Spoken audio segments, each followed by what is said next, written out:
you're bleeding cash. When you look at your cash flow statement, cash flow generating company and the backers and blamers, and if your team is not engaged and you are spending 90% of the time,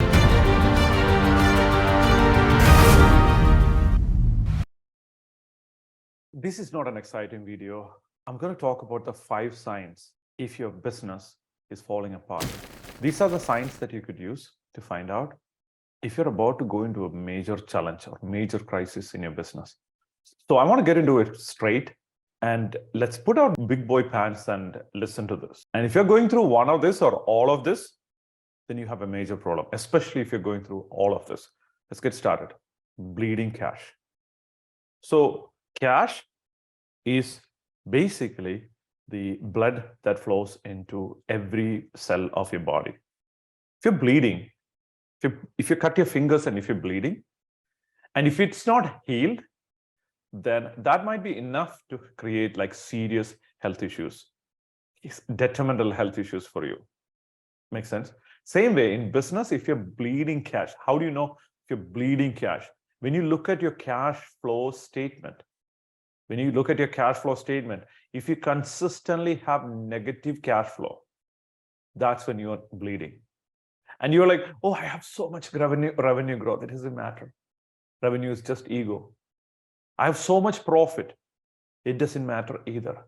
Do you have a positive cash flow? If you don't have a positive cash flow consistently for a long time, especially after initial phase is done, then you have a serious problem. You might be facing a problem. You might need to figure out something.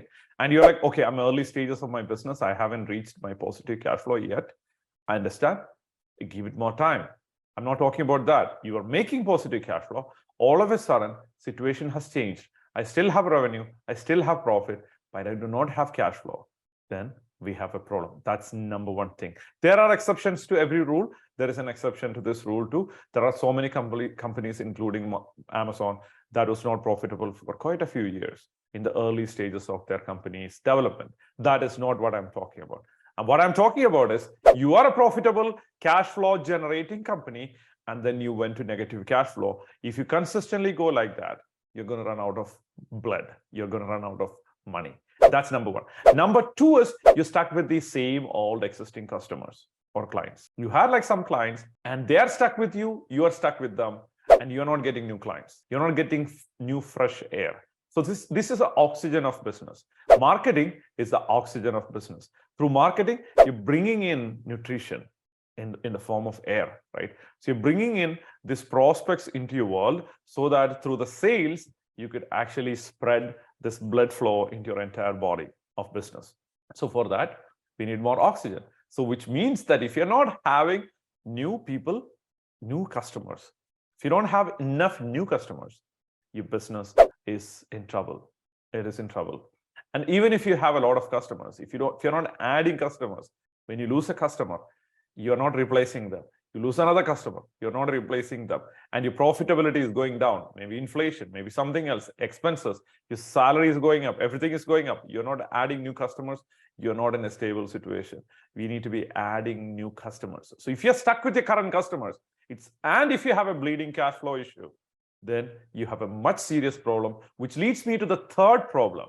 Your salespeople have turned into excuse makers. What does that mean?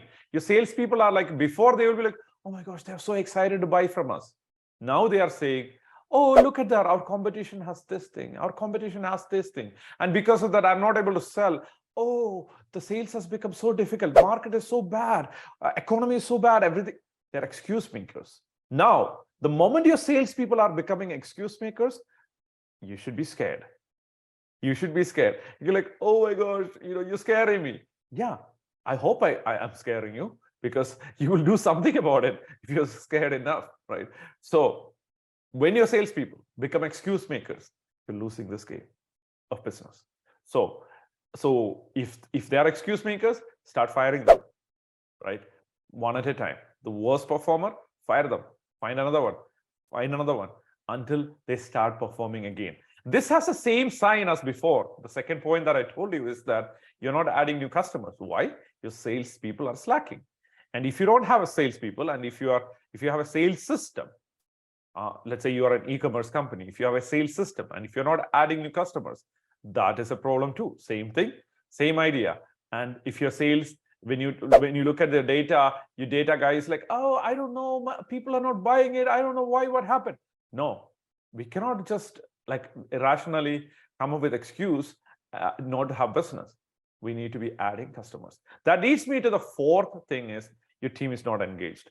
Your team is like, they already know that this is kind of a Titanic which is about to be hit. I mean, in Titanic's case, they didn't know they were about to be hit. They were partying. In this case, they are partying because they are like, oh, they all have their own path. They all found their own lifeboats. They are like, oh, this company is not going anywhere. You know what? Let me ride it. Anyway, I don't need to work hard. You know, I just ride it until it goes. And if that's what is happening, and they have their foot on the exit row or exit door, then we have a serious problem. And you could seriously see that if you pay attention to your employees, and if your employees are one of their foot is outside door, and they're like, oh, okay, oh yeah, that is very exciting. And then all of a sudden, they're looking for a job, and you could sense that, you know what, you should be scared. You should be seriously rethinking. And if you have all the things that I told you so far, if you have a bleeding cash issue, if you have no new sales coming in, if your salespeople are slacking, and then you start to feel like your team members, something happened to them. We lost the morale, and they are not happy. They're ready for the exit door. Then we have a serious problem that leads to the final point about you as a CEO of the company. Where are you spending your time? If you're spending 90% or 80% more of your time, 80 to 90% of the time, if you're spending on firefighting, what is firefighting? The things that are so urgent that needs to be handled right now. That needs to be handled right now. That needs to be handled right now. That needs to be handled right now. What happens? Then you're screwed. If you have all these 5 factors, your business is ready to fall apart. You need to wake up from your sleep and start working on fixing it. If you have these 5 signs, and if you don't pay attention to it, and you'll be like, oh my gosh, I have all these 5 signs. I'm still going to be really successful. Great job. I'm so proud of you. You can put that in the comment and argue with me.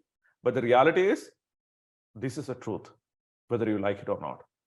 So if you have a company, no matter how big it is, if you're having these 5 signs, bleeding cash, not having new customers, sales people became slackers and blamers, and if your team is not engaged and you are spending 90% of the time doing firefighting, if this is all true, it's like a serious challenge.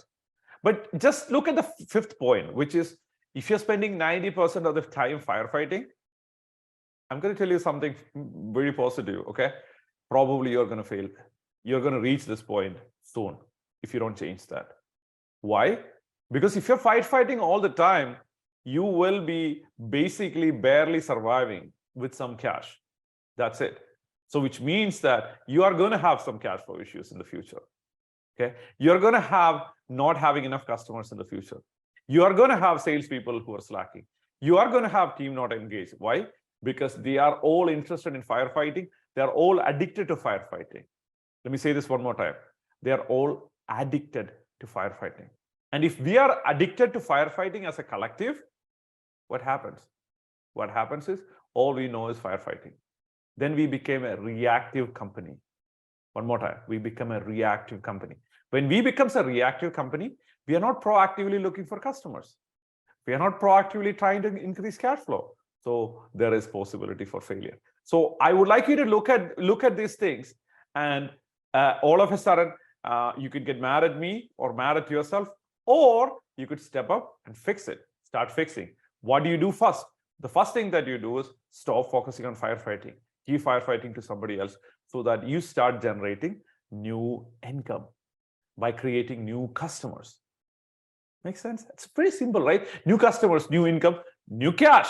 Now all of a sudden you're not bleeding cash anymore. Now the salespeople are motivated again, and then your team could be engaged. And now you're focusing on proactive activities that generates money now and money later. Pay attention to that. Money now and money later. The things that generate money now, the things that generate money later. Do you see that? That's how you turn around a company that is going through a challenging situation. So if you have these 5 signs, or one of these signs, or multiple signs, it's time to reduce them and bring them to 0 so that you could actually double your revenue, double your profit, and double your cash flow starting this year.